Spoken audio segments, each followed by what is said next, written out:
James T. Kirk faces his demons quite literally when a transporter glitch creates an evil counterpart of the Captain in Star Trek the original series' first season 5th episode, The Enemy Within. Before I go any further, please note this review may contain spoilers for Star Trek the original series, specifically The Enemy Within, so if you've not yet seen this episode, this might not be the video for you. Let's warp into this. Beamed back to the Enterprise following a geological survey on Alpha 177, a transporter malfunction unknowingly creates a duplicate Captain Kirk, one possessing all of the Captain's negative attributes. As the negative Kirk wreaks havoc aboard the ship, the original Kirk must find a way to rescue a stranded landing party while dealing with a mysterious, rapidly diminishing ability to command. Conceptually, The Enemy Within is excellent, taking the basic premise from Robert Louis Stevenson's classic novel Jekyll and Hyde and using the conflict to provide a surprising amount of psychological insight not only into Kirk but also the core characteristics expected from any captain of his position. What makes a good captain? What qualities are needed to lead a starship and balance intergalactic responsibilities and the lives of hundreds of crew? These questions are posed by episode writer Richard Matheson, whose other famous work, I Am Legend, also delves into the human psyche in trying times. It's this exploration of self that would go on to define Star Trek as a show apart from its sci-fi counterparts, and is easily the strongest aspect of the episode, most likely a reason it's so well regarded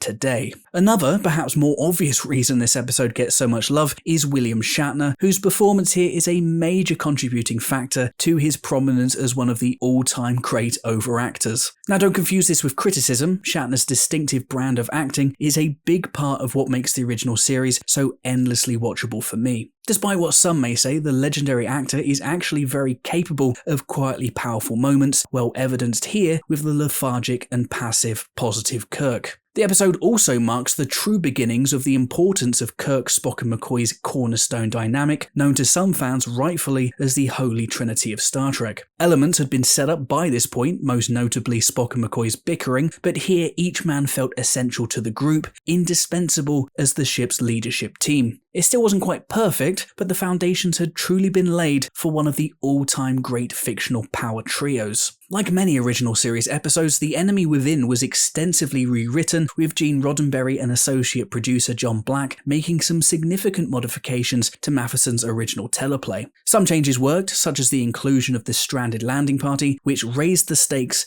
and pressed the conflict. For some reason, a couple of scenes towards the end of the first act was switched around, leading to a bizarre sequence where Kirk and Spock appear to realize the transporter has created a duplicate Kirk, before going back to being none the wiser the next time we see them. It's weird, and I have no idea why they did this. Obviously someone agreed with me, as the director responsible for the change was never invited back. But by far the biggest problem with this episode lies in its shocking treatment of Yeoman Rand. In concept, her ordeal at the hands of negative Kirk is an effective way to establish this twisted version of the character, and by luck nicely plays into the Captain's confession seen in The Naked Time, an episode that in actuality hadn't yet been written at this point. However, the scene is overly long and gives off all the wrong kinds of vibes, feeling titillating and voyeuristic, like some sort of warped wish fulfillment. It gets worse too, as Rand's treatment following the scene amounts to little more than her being told to get a hold of herself to recount the attack to Kirk, Spock and McCoy. At one point she even promises not to tell anyone about the experience in order to protect the Captain. Now I get it, the original series is a product of its time. When I made the decision to rewatch and review the classic series, I did so with the goal of reviewing the concepts, the characters, and the overall ability to tell a story. The 60s was clearly a time where women, on and off the screen,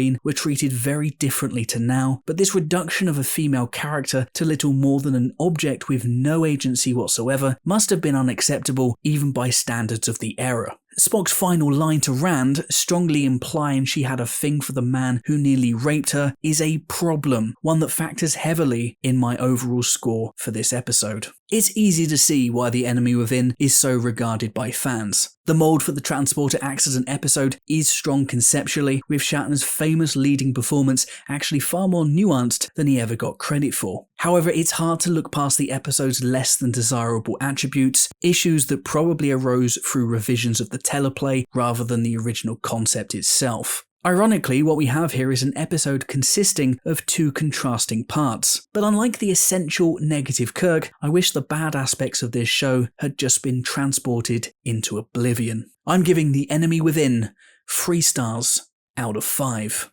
But what did you think of this episode? Did you love it? Did you hate it? How would you rate it? Let me know in the comments below, and don't forget to like this video and subscribe to the channel for more Star Trek content just like this coming soon. Until next time, I'm the Trek Lad. Live long and prosper.